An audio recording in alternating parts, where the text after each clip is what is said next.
क्या forest right act अब जम्मू कश्मीर में लागू होने जा रहा है? और जब तक forest right act Jammu Kashmir में लागू होगा, कोई भी और एविक्शन ड्राइव जम्मू कश्मीर में हमें नजर नहीं आएगी। Circular 01 JK TAD of 2026 dated 30th of July 2026 मेरे इस वक्त हाथ में है। जावेद अहमद राना साहब को बहुत बहुत मुबारक और शुक्रिया। आदाब, अस्सलाम वालेकुम। दिल की बात जुल्करनैन के साथ एक बार फिर आप तमाम लोगों का खैर मकदम, स्वागत, खुश आमदीद। पिछले कई सालों से हम तमाम लोग जदोजहद कर रहे थे कि जम्मू कश्मीर के अंदर एक बड़ी पॉपुलेशन ट्राइबल की है और कि उसके अलावा वो लैंडलेस लोग जो जंगलात की ज़मीन के ऊपर सदियों से रहते आ रहे हैं। साल 2006 में हिंदुस्तान की पार्लियामेंट ने एक बिल पास किया जिसको फॉरेस्ट राइट एक्ट 2006 कहा गया।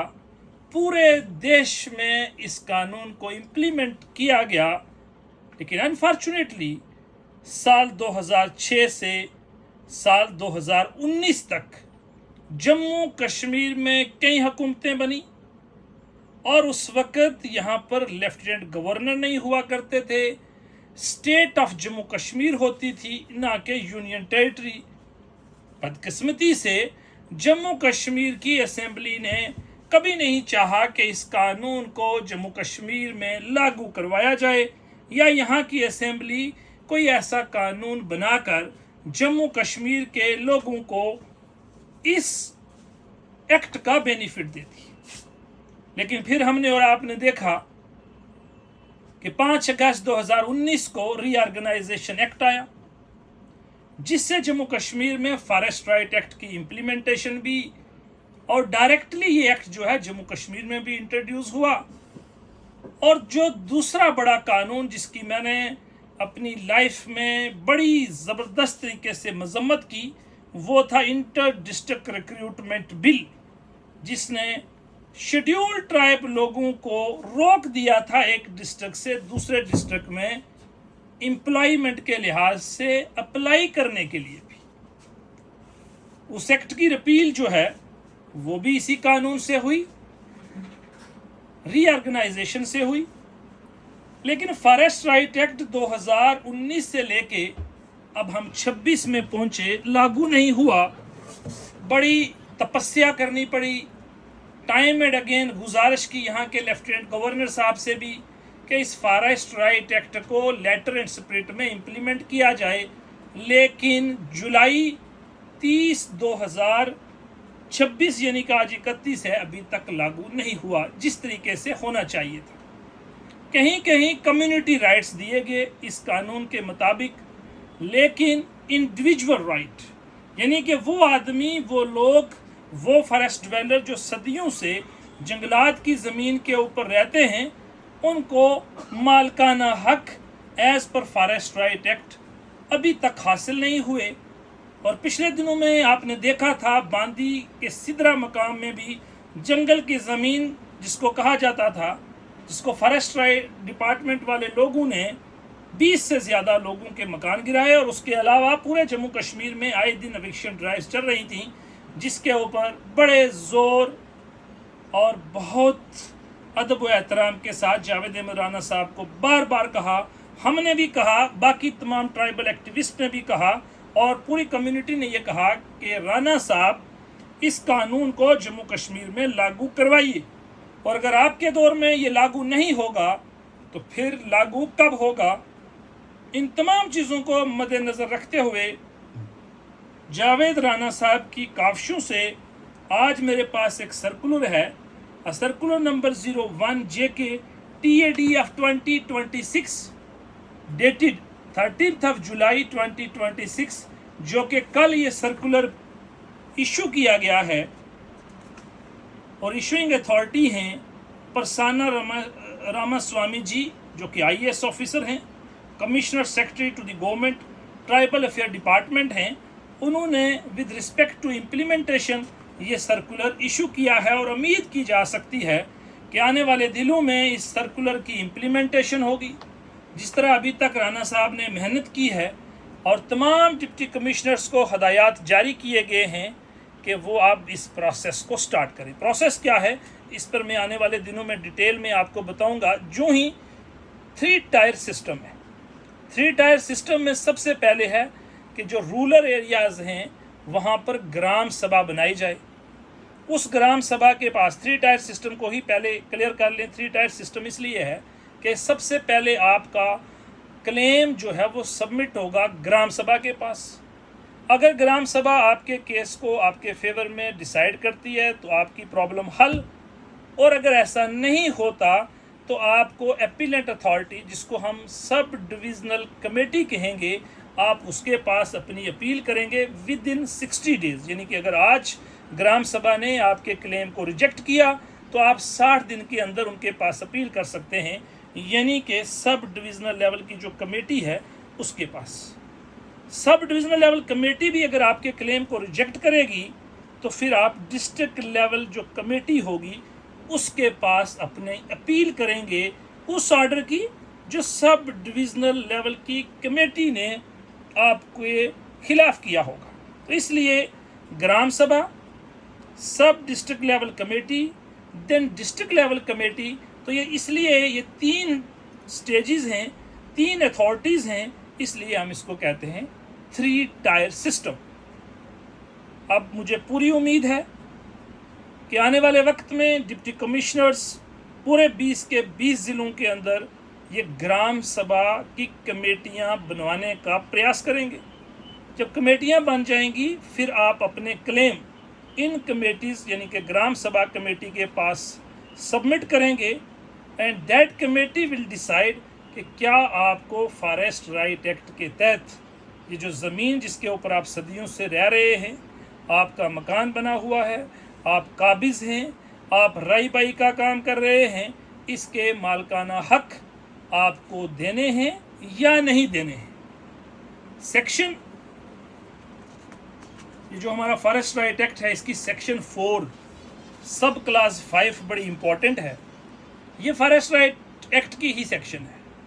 इसके मुताबिक इस कानून को जब साल 2006 में पास हुआ तो कह दिया गया था कि जब तक फॉरेस्ट डिवेलर, शेड्यूल ट्राइब या के कोई भी और फॉरेस्ट डिवेलर, ट्रेडिशनल फॉरेस्ट डिवेलर हैं, उनको अविक्ट नहीं किया जा सकता, उनको रिमूव नहीं किया जा सकता। किससे? फॉरेस्ट लैंड से, जब तक उनका ये जो प्रोसीजरल वेरिफिकेशन यानी कि ग्राम सभा बनती, यानी कि वेरिफिकेशन होती, उनके हक में या उनके अगेंस्ट उनका केस डिसाइड होता, तो आप उनकी एविक्शन नहीं कर सकते। ये सेक्शन ऑटोमेटिकली 5 अगस्त 2019 से, और पूरा कानून जब यहाँ लागू था तो ये सेक्शन भी लागू थी। इसलिए हम कह रहे थे अपनी सरकार को, यहाँ के तमाम फॉरेस्ट के ऑफिशियल्स को, कि आप इस सेक्शन की वायलेशन कर रहे हैं, लिहाजा आप इसको मद्देनज़र रखते हुए जंगलात की ज़मीन से, क्योंकि आपने ग्राम सभा नहीं बनाई, आपने ये प्रोसेस इनिशिएट नहीं किया, इसलिए आप लोग ही इसके रिस्पॉन्सिबल हैं, तो लिहाजा आप इनको अविक्ट नहीं कर सकते एज़ पर सेक्शन 4 सब क्लास 5। लेकिन उसके बावजूद नहीं हुई। इस सर्कुलर में कैटेगोरिकली ये डायरेक्शन भी इशू की गई है कि अनलेस एंड अनटिल ये जो प्रोसेस इनिशिएट करके राइट डिसाइड नहीं होते तो आप कोई भी एविक्शन ड्राइव ना करें। पिछले दिनों से हम ये सुन रहे हैं और लगातार कंप्लेंट्स में रिसीव कर रहा हूँ कश्मीर प्रोविंस से, अलग अलग जगहों के ऊपर लोगों के मकान गिराने का प्रयास किया जा रहा है। जिस ज़मीन के ऊपर उनका राई बाई और सदियों से काबिज़ चले आ रहे हैं उससे अविक्ट करने का प्रयास किया जा रहा है। मालूम नहीं ये DFO साहब फॉरेस्ट राइट एक्ट को किस तरह देखते हैं, या इस सेक्शन 4 सब क्लास 5 को नहीं पढ़ते हैं और अपनी मनमर्जी करते हैं। लेकिन इस सर्कुलर के मुताबिक आज के बाद यानी कि 30 जुलाई 2026 से कोई भी ऐसी कार्रवाई ना करे, ये भी इस सर्कुलर में कहा गया है। तो लिहाजा हम उम्मीद ये करेंगे कि आने वाले समय में इस सर्कुलर के मुताबिक ये प्रोसेस एक्सपीडाइट किया जाए, ग्राम सभाएं बनाई जाएं, तमाम ज़िलों के अंदर ये काम अब डिप्टी कमिश्नर्स का है। और मैं राना साहब से भी मुखातिब हूँ, आपका बड़ा शुक्रिया कि आपसे ज़्यादा हमदर्द इस कौम का कोई नहीं हो सकता। और आपके बड़े भाई और मेरे मेंटर डॉक्टर मासूद अहमद चौधरी साहब ने जो गुज्जर बकरवाल तबके के लिए किया है उसको कभी भी भूला नहीं जा सकता। तो आप सबसे बड़े हमदर्द हैं। आज अल्लाह ने आपको उस ओहदे से नवाजा हुआ है कि ये सारी जिम्मेदारियां जिस तरह आप निभा रहे हैं निभाते चलें। और अब इस तमाम डिप्टी कमिश्नर से भी हम गुजारिश करेंगे कि इस सर्कुलर को भी देख लें, इसके मुताबिक ग्राम सभा की कमेटियां बनाई जाएं, उसमें आप तमाम लोग पार्टिसिपेट करें और उसके बाद कोशिश करें कि जो ड्यू राइट है, जो लोगों के साथ इंसाफ होना चाहिए, उसके मुताबिक उनके राइट डिसाइड हों। और कोई भी आदमी ये भी कोशिश ना करे कि वो इस कानून का मिसयूज़ करे। जिनके पास जो डिज़र्विंग लोग हैं उन्हीं को इसके हकूक़ मिलेंगे। किन लोगों के लिए, इससे पहले भी मैं बता चुका हूँ, आइंदा आने वाले समय में जब ग्राम सभाएं बन जाएंगी तो मैं बताऊंगा आपको कि क्लेम कैसे सबमिट करने हैं, फॉर्म कैसे सबमिट करना है और कौन कौन लोग इसके लिए एलिजिबल हैं। इसके ऊपर भी हम चर्चा करेंगे। लेकिन आज मुख्तसर तौर के ऊपर ये खुशाइन बात है, इस डिसीजन का हम वेलकम करते हैं।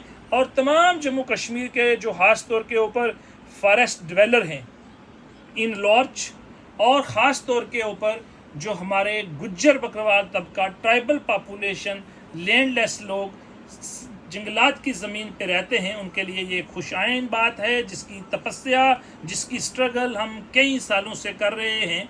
देर आए दुरुस्त आए, राना साहब की कोशिशों से पूरी उम्मीद की जा सकती है कि आने वाले समय में इस कानून को इन लेटर एंड स्पिरिट हम इम्प्लीमेंट करवाने में कामयाब होंगे। आप लोगों ने हमेशा साथ दिया, सहयोग रहा, कोऑपरेशन रहा और हमने पूरी कोशिश की अपनी ज़ात से ऊपर उठ के आपकी आवाज़ को टाइम एंड अगेन बुलंद किया। आइंदा भी करते रहेंगे अगर आपका साथ और अल्लाह ने तौफीक बख्शी। लिहाजा आज के बाद कोई भी जंगलात का डीएफओ हो या गार्ड, वो ये सुन ले कि section 4 sub clause 5 is very much clear. और अगर क्लियर नहीं है तो अच्छे से पढ़ लें। जब तक ये प्रोसेस कंप्लीट ना हो तब तक आप जंगलात की ज़मीन से किसी को निकाल नहीं सकते। और अगर निकालते हैं तो आपकी एक्टिविटी इलीगल होगी। प्रोसेस स्टार्ट हुआ है। अगर लोग 50 साल से एक ज़मीन के ऊपर काबिज़ हैं तो अगले 5 महीने में रहेंगे तो कोई दिक्कत वाली बात नहीं है। तो let us start this whole process so that हमारे जिन लोगों के हक बनेंगे उनको मिलेंगे, जिनको नहीं मिलेंगे उसके बाद फॉरेस्ट डिपार्टमेंट डिसाइड करेगा। आज हम इस फैसले का वेलकम करते हैं, स्वागत करते हैं और आप तमाम से भी यही कहना चाहेंगे कि अपना ये जो सिलसिला प्यार मोहब्बत बढ़ाए रखें ताकि आने वाले समय में हम आपके लिए जो करना चाहें वो कर सकें। आप सबका बहुत बहुत शुक्रिया।